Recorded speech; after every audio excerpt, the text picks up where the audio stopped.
রাজস্ব ফাঁকিবাজরা কোনোভাবেই ছাড় পাবে না। দুপুরে চট্টগ্রাম কাস্টমস হাউসে কর্মকর্তা ও C&F অ্যাসোসিয়েশনের সাথে মতবিনিময় সভায় কঠোর হুঁশিয়ারি দেন এনবিআর চেয়ারম্যান মোহাম্মদ আব্দুর রহমান খান। বলেন, যারা দেশের অর্থনীতির ক্ষতি করবে, জনগণের সাথে প্রতারণা করবে, তাদের বিরুদ্ধে শক্ত অবস্থানে থাকবে এনবিআর।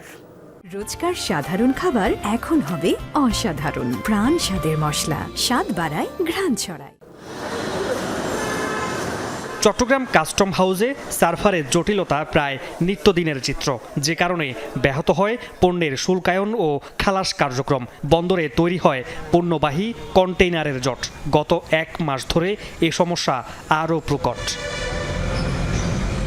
এ অবস্থায় সকালে চট্টগ্রাম কাস্টম হাউসে কর্মকর্তা কর্মচারী এবং C&F এজেন্টদের সাথে সমসাময়িক বিষয় নিয়ে মতবিনিময় সভায় জটিলতা নিরসনে বিকল্প সফটওয়্যার তৈরির পরিকল্পনার কথা জানান এনবিআর চেয়ারম্যান।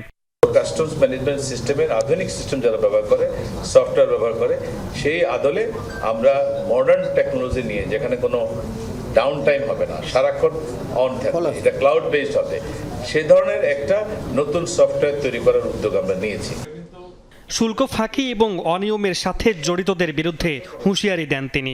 যারা রেভিনিউ ফাঁকি দিবে জেনে শুনে, বিশেষ করে আপনি যেগুলো বললেন, সিগারেট পেপারের ক্ষেত্রে, ইলিগাল সিগারেট ম্যানুফ্যাকচারিং ক্ষেত্রে, এইসব জায়গায় আমরা কোনোভাবে ছাড় দেব না। যারা দেশের জনগণের সাথে প্রতারণা করবে, দেশের অর্থনৈতিক ক্ষতি করবে, তাদের ব্যাপারে আমরা অত্যন্ত শক্ত, জিরো টলারেন্স থাকবে।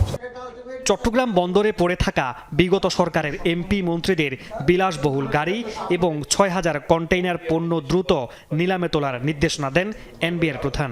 এগুলো অকশন করে চট্টগ্রাম বন্দরকে পুরোপুরি ফাঁকা করা, বিশেষ করে যেগুলো দীর্ঘদিন পরে আছে, তার জন্য আমরা উদ্যোগ নিয়েছি। আমরা প্রায় 100 জন অফিসার এমপ্লয় করেছি এগুলোর ইনভেন্টরি করার জন্য। 90% ইনভেন্টরি করা কমপ্লিট হয়ে গেছে। গত সরকারের 15 বছরে কাস্টম হাউসে অনিয়ম, দুর্নীতি, লুটপাটের বিচার, অফডকের সক্ষমতা বৃদ্ধি সহ বিভিন্ন দাবি জানান স্টক হোল্ডাররা। অফডক যদি 2 দিনে শিপের থেকে কন্টেইনার নামার পরে কন্টেইনার না নিতে পারে, তাহলে স্যার আমি এদিকে 4 গুণ এই কন্টেইনারের চার্জও দিলাম, অফডকের চার্জও দিলাম, আবার স্যার কন্টেইনার জটর হয়ে গেল। 30-40 বছর এই কাস্টম হাউসকে ব্যবহার করে হাজার হাজার কোটি টাকা দুর্নীতি করা হয়েছে। আপনার চট্টগ্রাম বন্দর থেকে বেআইনিভাবে কন্টেইনার নিয়ে যাওয়া হয়েছে। মামুন রশিদ, যমুনা নিউজ, চট্টগ্রাম।